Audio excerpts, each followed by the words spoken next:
Okay, so today we're going to make a flag book with this great soft cover that kind of wraps around and holds everything together while it's closed. Flag books are really awesome because they are kind of like a little bit more sculptural and experimental than other book structures that we've learned in class so far. They have this great like panoramic view that happens when you stretch them out. And you can arrange the flags in any kind of configuration. Like I have 3 flags to the height of my book, but you could do like 2 or 4 or 5 or whatever, you know. You can kind of make it what you want. So you get this great panoramic effect when you stretch it out, but you can also flip it from page to page as well. So you can do a lot of really interesting things with content in this book because you can have text that is meant to be read up close, or images that are meant to be read up close when you flip from page to page. And you could have something that is meant to be viewed as a whole when the book is spread out to its full length. So there's a lot of potential with this binding. I think it's really fun. There's also a lot of really great movement with the book. And the whole thing is based on the accordion. So the main part of the structure is just folding this little concertina fold. And that's what we attach the flags onto. And yeah, all of this great movement and structure just comes from that basic accordion fold that we learned at the very beginning of the semester. So let's get started on our flag book. These are the materials you'll need. So we have some different papers here. I have this long red strip of paper that's going to be the accordion fold base of the flag book. So this is a long strip of paper. Then I have these short pieces of paper that are going to become my flags.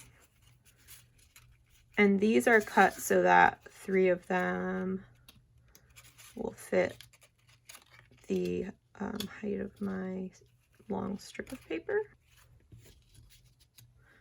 And then I have another long strip of paper that will become my cover. So this is actually a slightly heavier weight paper. This is much longer than I'm going to need it to be, but what I estimated based on was what I thought the finished dimensions of my book would be, which I'm thinking will be around 5 5/8 because that's the height of my book, and then 3 1/2 because those are the width of that's the width of my flags.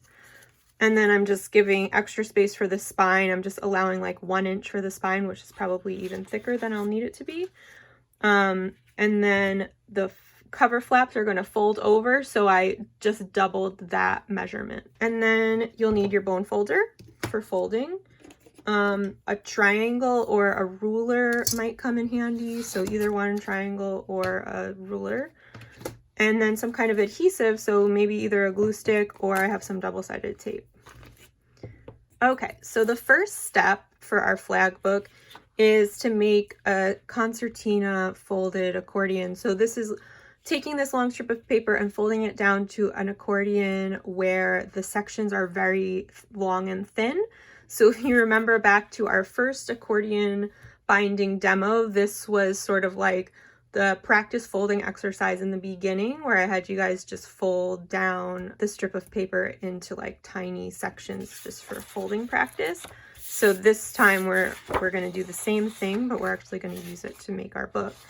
And so flag books are one of the many book structures that are based on this type of tiny accordion fold. So first I'm just going to fold my whole strip in half. And you want to make sure that you really crease these folds because that'll just help everything function better. And then I'm going to fold those halves in half. So I'm flipping around to get the open edge facing me, and this is the folded edge. So I'm going to take my cut edges to meet my fold.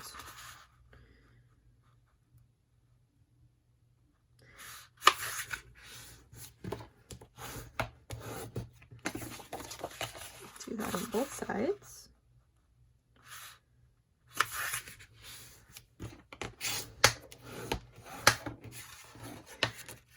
And now I have these larger sections, but I still need to go smaller.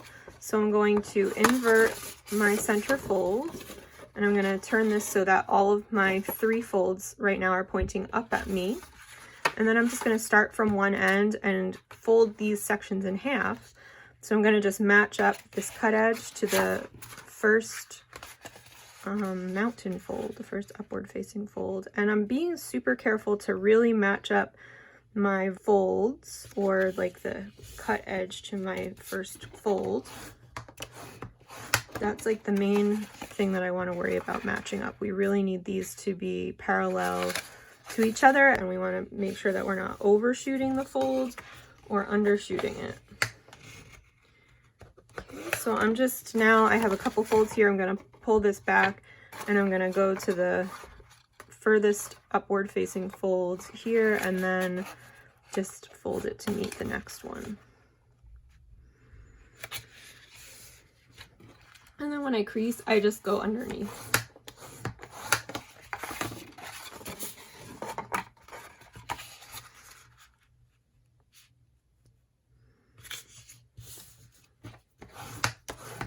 Okay, so they're getting smaller, but I want to go even further than this. I want it to be one more step smaller than this, so I'm going to have these sections all folded in half. So I'm just going to, again, like invert all of my downward facing folds, or all of my valley folds. I'm just going to fold those back in the other direction.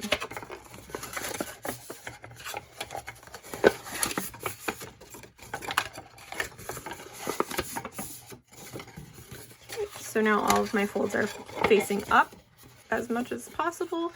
And on this round, I'm actually not going to fold this first section or the last section in half, because these are going to end up being where I attach my covers. So it might be nice to have a little bit of extra paper there to attach those covers to. So I'm just going to start at the first upward facing fold and just take that to meet the following one.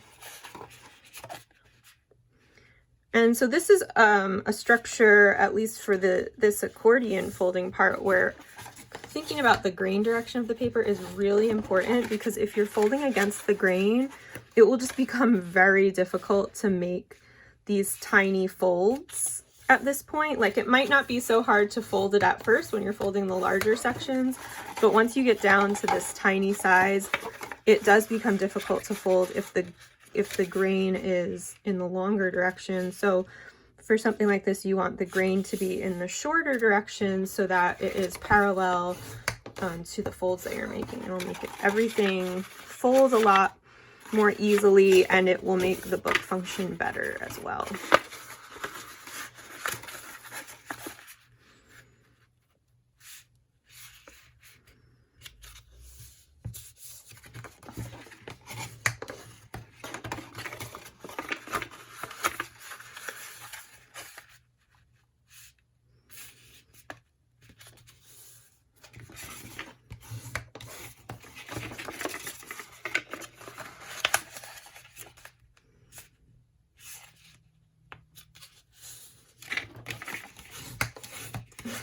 And remember, I said I wanted to leave my first and last sections unfolded, so I have not folded those. And everything in between has sections that are about like an inch or so wide. And so now I'm just going to fold it all up. Just going to check for how my accordion folds look, make sure that I'm happy with what I see. You know, if things were like really jagged, I might consider just making another one. But these look pretty parallel to each other, and I'm just going to go and reinforce some of those folds.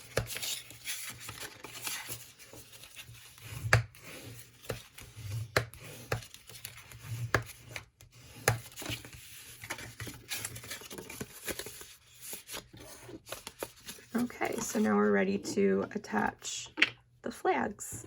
Okay, so I have my pieces of paper that I cut up to become my flags. I've cut it so that 3 will fit in the height of the book, but you can even just do a single sheet of paper on each of these folds, you could do 2, you could do 5, like kind of whatever you want to. You know, you can kind of play around with how the flags are going to work there. But a common thing that you will see with flag books, or something that I think really takes advantage of this structure and how it works. So you'll have 2 attached to this fold, and they're kind of staggered. And then you'll have 1 attached to the other side of the fold, so like the downward sloping side, that goes in the other direction. So they're sort of like staggered, interlocking pieces of paper that become the flags. And so I feel like this just really makes the most of this structure, because you get some really interesting movement when you open and close the book, and there's a lot of potential for imagery here, for taking images that are kind of like pieced apart, and then depending on how you arrange those different parts of your image with the flags, you'll kind of see this unfolding of the image. So a really good example of that is the book Women in Cars by Susan King. That was the example that I put up on canvas for you guys. So I'm just kind of like laying these out right now to sort of like see how they work. So that's how they're gonna fit onto the concertina. So now that I know how that layout works, I'm gonna take these off and I'm gonna start sticking them down. You can put content on the front and the back of these, but when you're doing that, when you're laying out for content or planning your content, just remember that on one side you'll get the full flag, but on the back you're gonna lose like the width of the concertina section. So I'm just gonna apply some adhesive, and you can use double-sided tape or you can use a glue stick. If you're using double-sided tape, of course, you can apply that beforehand, and if you are using a glue stick or some other kind of glue, you're going to apply that as you go.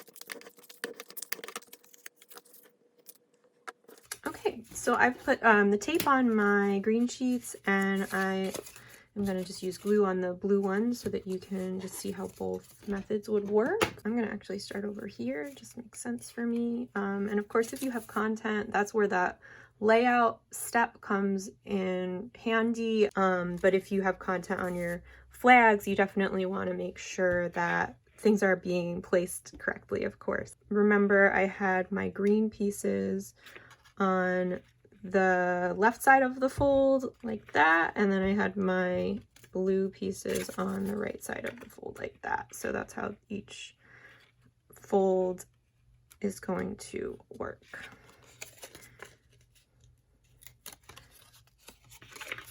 So I'm going to nest this into the fold here, into this valley fold, and then I'm going to make sure that the top edge of my flag is meeting the top edge of my concertina. And I'm just going to stick that down. And then I'll do the same thing on the bottom.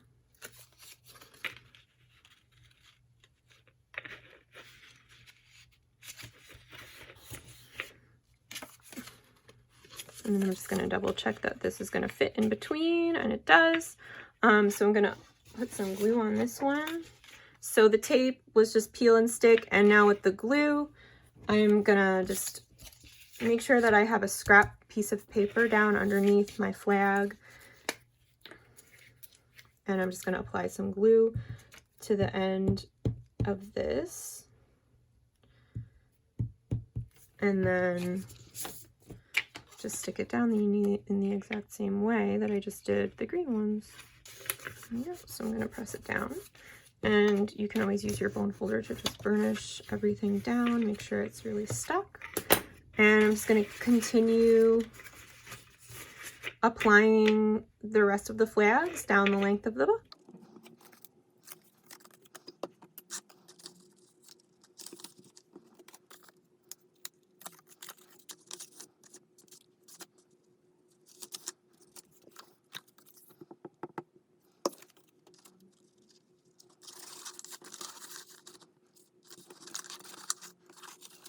Something else you can try, especially if you end up with a little bit of space in between. So like I noticed that I actually have just this tiny amount of space in between my flags here, is that you can also use the flags that you've already placed to help you figure out the placement of the next ones.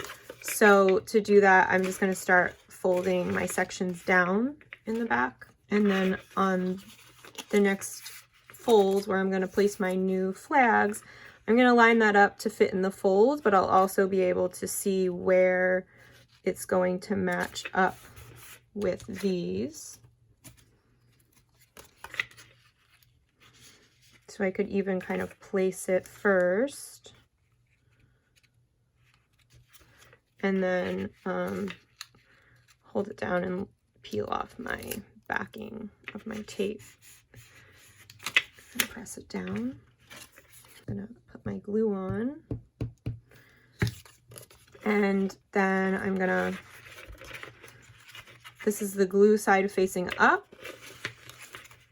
I'm matching this up with the other blue flags that are there. And I'm gonna close that fold onto that glue. And then make sure that everything is lined up.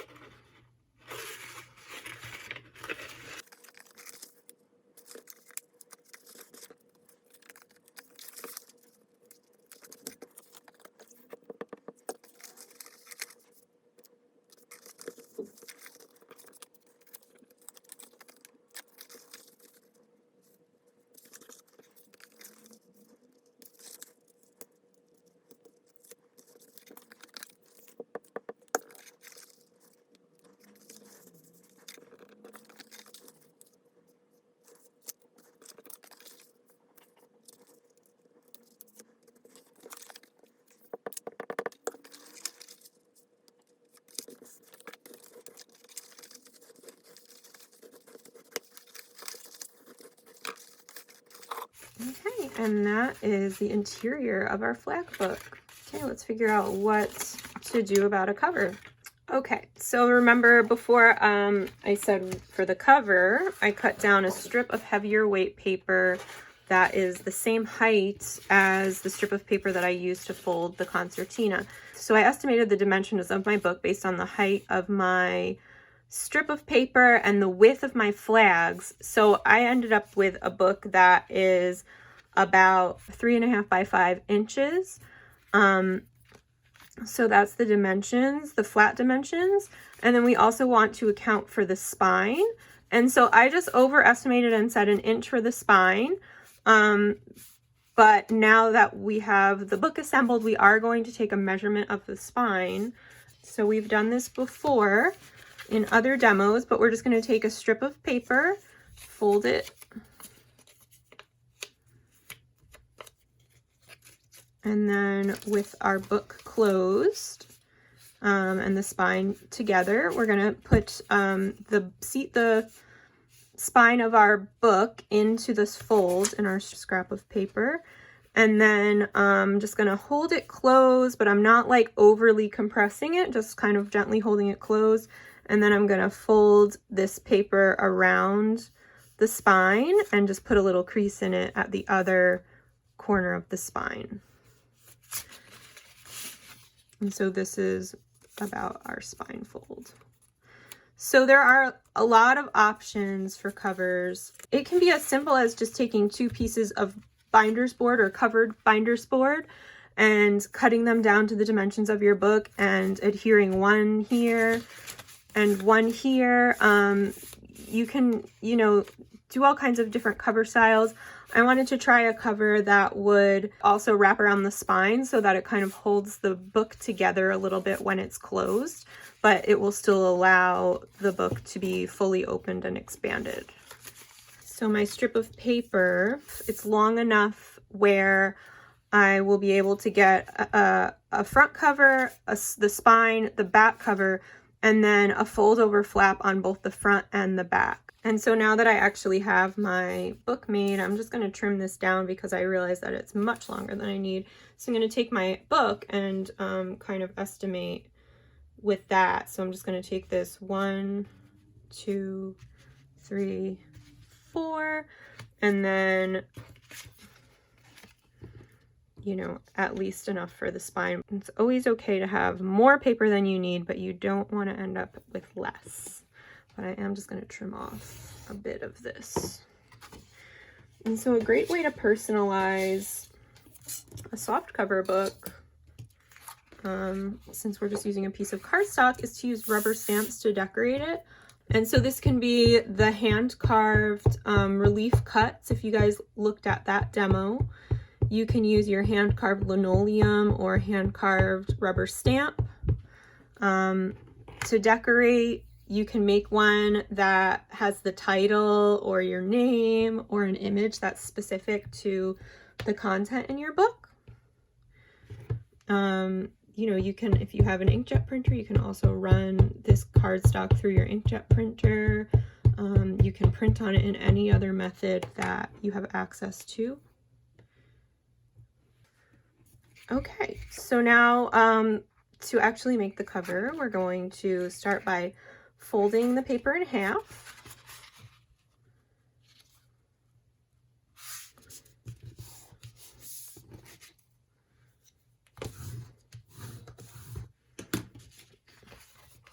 And then we're going to take our spine measurement and mark that from the fold that we just made.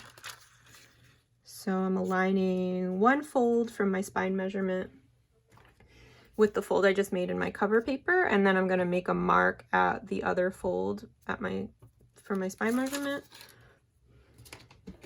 And I'll use my triangle or my straight edge to do a score and fold at that mark. So I'm just going to score up against the straight edge, and then from underneath the paper, I'm going to press the paper up against the edge of the straight edge, and then just finish that fold.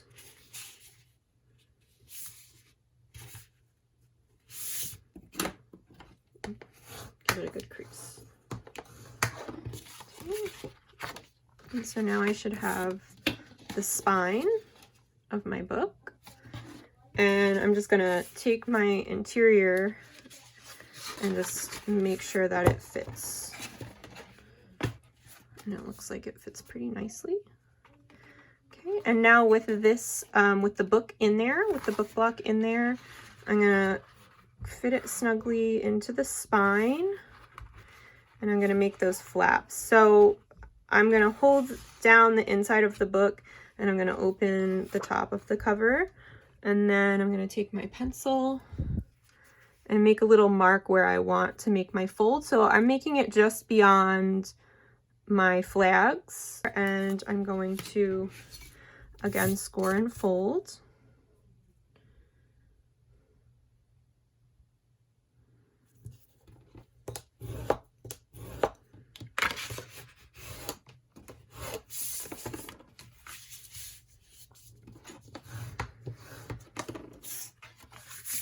And so this is still a little too long for a flap because it crosses over my spine. So I'm just going to trim this before I move on. And so I'm just going to take a look at where the fold is of my spine, and I'm going to trim it just before up to just before that fold.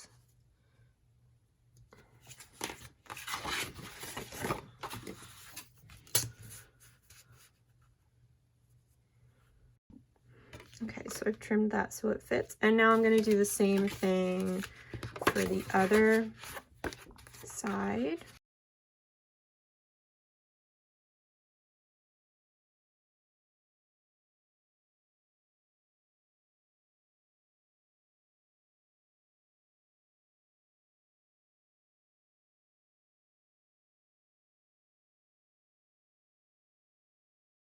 And so now to adhere this to the book, so first of all, you know, put your book in there and make sure it fits.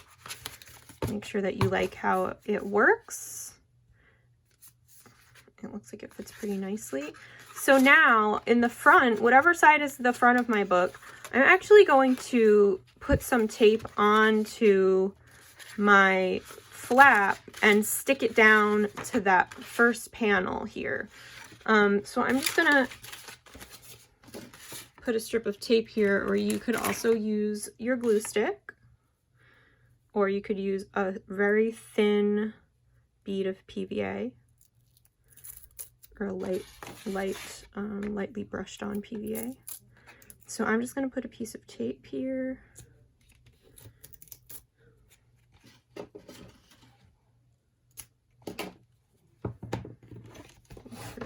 Down.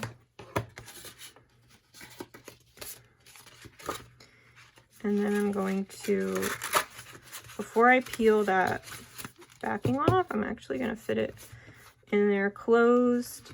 Okay, so I'm going to try to make sure that for this front cover, it's fitting pretty snugly into that fold here. And I'm going to peel the tape backing away. I'm folding everything in place, and then I'm going to stick that down or press it down so that the tape sticks. And then on the back, this is just going to fold around that flap. We're not going to stick that one down. And that's our cover. So the purpose of this cover, again, was to kind of like hold everything together. I feel like when flag books are kind of just like loose, like there's a potential for damage when they're closed. So, you know, you have to create some kind of like storage situation for them to keep them safe. So I feel like this will help to hold things together, but then when you want to display the book or open the book, you can just open the back cover like that, and you'll still be able to expand the book.